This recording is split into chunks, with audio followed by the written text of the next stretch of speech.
आगरा के बड़े व्यापारिक केंद्र राजा की मंडी बाजार पर संकट मंडरा रहा है। आपको बता दें कि राजा की मंडी बाजार पर कभी भी बुलडोजर चल सकता है। मंगलवार को प्रशासन की ओर से बाजार की पैमाइश की गई, इसके बाद ही अगली कार्यवाही का निर्णय लिया जाएगा। इस मामले में दुकानदार एएस सूरी ने सुप्रीम कोर्ट में याचिका दायर की है। कोर्ट ने आदेश दिए हैं कि यदि विवादित भूमि यदि राजस्व रिकॉर्ड में सड़क दर्ज है तो इसे हर हाल में खाली कराएं, सार्वजनिक मार्ग बहाल किया जाए। मंगलवार को होने वाली पैमाइश से ये तय किया गया कि दशकों से चली आ रही दुकानें और होटल सड़क की जमीन पर बने हैं या नहीं। ये हमारी जो दुकानें हैं करीब 60-70 साल से हैं यहाँ पर, और जो हमारे पहले जो लैंडलॉर्ड थे उनकी लीज जो है खारिज हो चुकी है, और उन्होंने हमें धोखे में रखकर दुकानदारों से अवैध किराया वसूल करा रास्ते की ज़मीन का। जो माननीय सुप्रीम कोर्ट जी के आदेश थे उनके लिए आज हम स्वागत करते हैं उनका, और हम सब दुकानदार आगे खड़े होकर रास्ता खाली करवाने के लिए तैयार हैं, और हमें यहाँ से दुकानें कहीं दूसरी जगह शिफ्ट करी जाएं। हम 400 परिवार हैं आपस में, और 70 दुकानें हैं लगभग। हमसे अब तक लाखों रुपए किराया वसूली हो चुकी है।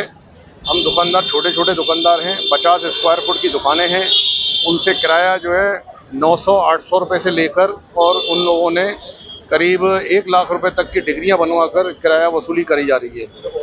तो हमारा माननीय सर्वोच्च न्यायालय ने जो आदेश दिए हैं हम उनका स्वागत करते हैं। सब दुकानदार भाई और सब प्रशासन के साथ हम सहयोग करने के लिए खड़े तैयार हैं। मैं सबसे पहले तो मीडिया के सभी बंधुओं का, और जो कई समाज सेवी जिन्होंने आरटीआई डाल के इसको उजागर किया समय समय पर, और जो हमारी बाजार कमेटी है उनके अध्यक्ष श्री अशोक जसवानी जी, सेक्रेटरी जो हैं हमारे नरेंद्र मनानी जी, और तमाम जो वरिष्ठ सदस्यगण जो हैं मार्केट एसोसिएशन की, जिनके सहयोग से जो है, क्योंकि उन्होंने भी समय समय पर आरटीआई डाल के इन चीज़ों को एक्सपोज किया, करप्शन को जो है, क्योंकि एक प्रभावशाली व्यक्ति जिनके घर में था उसने तत्कालीन सरकारों के टाइम पर जो है धोखे से जो है पट्टा लिया, और उस पर जो है सड़क के ऊपर दुकानें, पिलर, खंबे सब लगा के जो है ये एंक्रोचमेंट की, और जिसको जो है माननीय सर्वोच्च न्यायालय ने गहनतापूर्वक सुनकर, इसमें 3 हेयरिंग्स, डिटेल हेयरिंग हुई थी समय समय,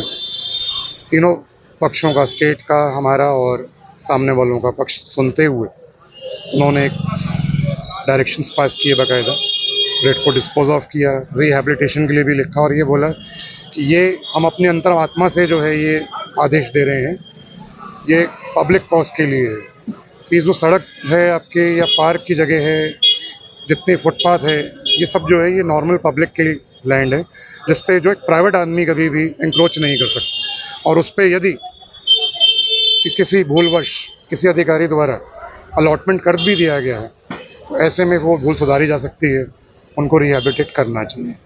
मामला 1947 से है, फर्जी कागजों के आधार पर इनके द्वारा लिया गया है। अब कंटेम्प्रेरी रेवेन्यू रिकॉर्ड्स के हिसाब से पूरा डिमार्केशन करते हुए इसकी जो है फर्दर जो है एक्सरसाइज चल रही है माननीय सर्वोच्च न्यायालय की सर्वेक्षण के अंदर। धन्यवाद।